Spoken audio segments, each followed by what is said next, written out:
नमस्कार आमी शुभ्रकांती चैटार्जी आमार यूट्यूब चैनल सेलेस्टियल इनबक्से प्रथमेई आपनादेर सकलके स्वागत जानाच्छि।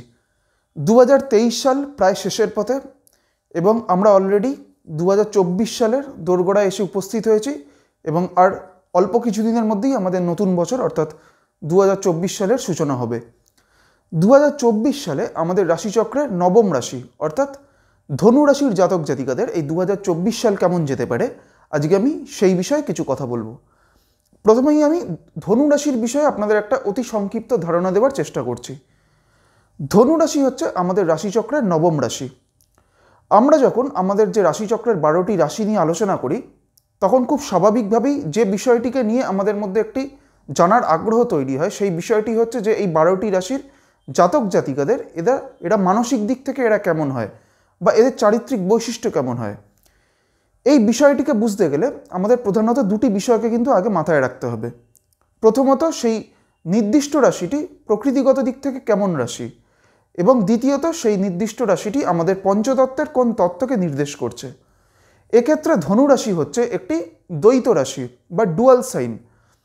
যেহেতু ধনু রাশি হচ্ছে একটি দ্বৈত রাশি সেই কারণে ধনু রাশির জাতক জাতিকাদের মধ্যে কিন্তু একটা দ্বৈত সত্তা থাকবে এবং দ্বৈত রাশির মধ্যে কিন্তু স্থির রাশি এবং চল রাশি দুই রাশির বৈশিষ্ট্যই কিন্তু থাকে। সেই কারণে এবং অপরদিকে ধনু রাশি হচ্ছে একটি অগ্নি রাশি, কারণ ধনু রাশি আমাদের পঞ্চতত্ত্বের অগ্নিতত্ত্বকে নির্দেশ করে, সেই কারণে ধনু রাশি হচ্ছে একটি অগ্নি রাশি। তাই একাদিকে ধনু রাশি হচ্ছে একটি দ্বৈত রাশি এবং অপরদিকে ধনু রাশি হচ্ছে একটি অগ্নি রাশি। সেই কারণে ধনু রাশির জাতক জাতিকাদের মধ্যে কিন্তু যে কোনো ক্ষেত্রেই এদের মধ্যে একটা পোটেনশিয়ালিটি থাকবে এবং এর পাশাপাশি ধনুরাশির জাতক জাতিকারা কিন্তু যথেষ্ট পরিমাণে এরা নিজেরাও কিন্তু খুব মোটিভেটেড থাকেন এবং অন্যকেও কিন্তু এরা খুব ভালো মোটিভেট করতে পারেন। ধনুরাশির জাতক জাতিকা যেহেতু ওই অগ্নিতত্ত্বকে নির্দেশ করে ধনুরাশি, সেই কারণে ধনুরাশির জাতক জাতিকাদের মধ্যে একটা জীবনী শক্তি বা ইচ্ছে শক্তি কিন্তু সবসময় কাজ করবে এবং ধনুরাশির জাতক জাতিকাদের মধ্যে একটা অদম্য জেদও কিন্তু সবসময় থাকবে। ধনুরাশি হচ্ছে আমাদের রাশিচক্রের নবম ভাব, যে নবম ভাব থেকে আমরা যে কোনো ধরনের ধর্ম বা ধার্মিক কোনো বিষয়ের বিচার করে থাকি এবং ধনুরাশির অধিপতি হচ্ছে বৃহস্পতি গ্রহ, যে বৃহস্পতিও একাদিকে কিন্তু আমাদের ধর্মভাব বা যে কোনো ধরনের ধর্মীয় চর্চাকে নির্দেশ করে।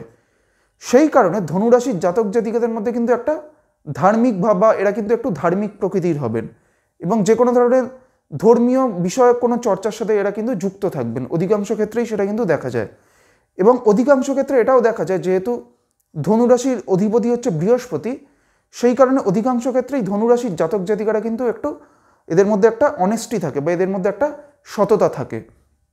এইবার আমি আসছি ধনুরাশির জাতক জাতিকাদের 2024 সাল কেমন যেতে পারে।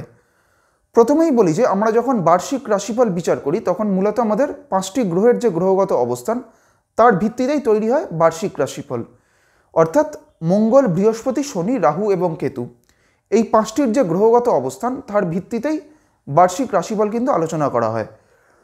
2024 সালে ধনুরাশির জাতক জাতিকাদের শারীরিক দিক থেকে আমি যদি দেখি তাহলে এটাই বলবো যে শারীরিক দিক থেকে ধনুরাশির জাতক জাতিকাদের 2024 সাল কিন্তু বড় কোনো ধরনের শারীরিক কোনো সমস্যার সম্ভাবনা সেই অর্থে নেই। তবে ধনুরাশির ক্ষেত্রে পঞ্চমভাবে এই মুহূর্তে বৃহস্পতি অবস্থান করছে এবং বৃহস্পতি হচ্ছে ধনুরাশির অধিপতি।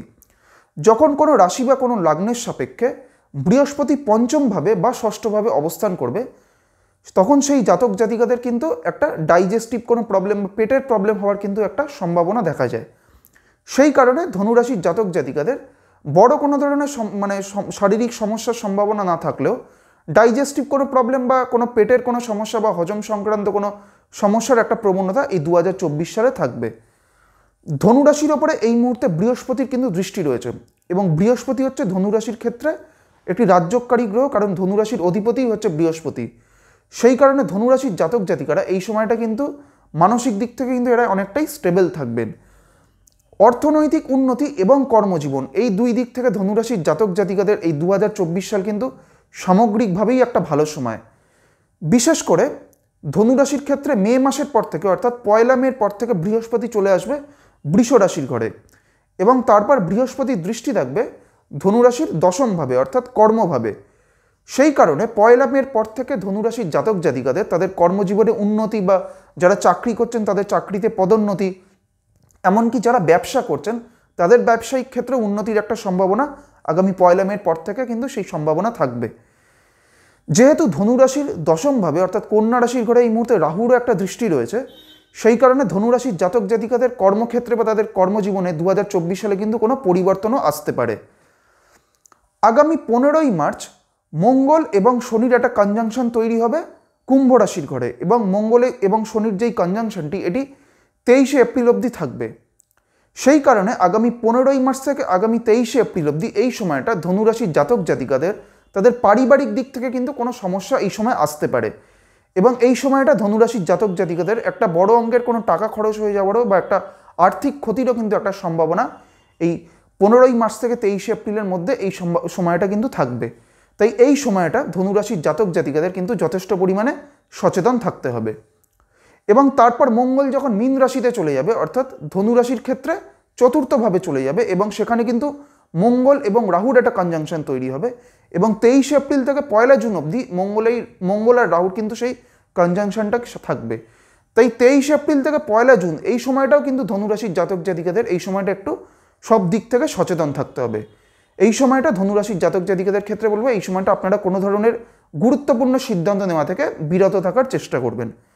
2024 সাল ধনুরাশির যারা শিক্ষার্থীরা রয়েছেন তাদের ক্ষেত্রে এই 2024 সাল কিন্তু খুব একটা অনুকূল বছর যাবে না, কারণ চতুর্থ ভাব, যে ভাব থেকে আমরা বেসিক এডুকেশনের বিচার করে থাকি, সেই চতুর্থ ভাবেই রাহু অবস্থান করছে।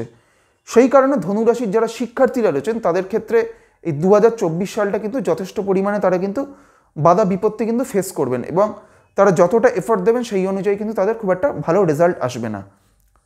সবশেষে এটাই বলবো, নতুন বছর সকলের খুব ভালো কাটুক এবং সকলের জীবন আরও আনন্দময় হয়ে উঠুক, এবং সব শেষে এটাই বলবো যে সকলে আপনারা ভালো থাকুন এবং সুস্থ থাকুন, এটাই প্রার্থনা করি।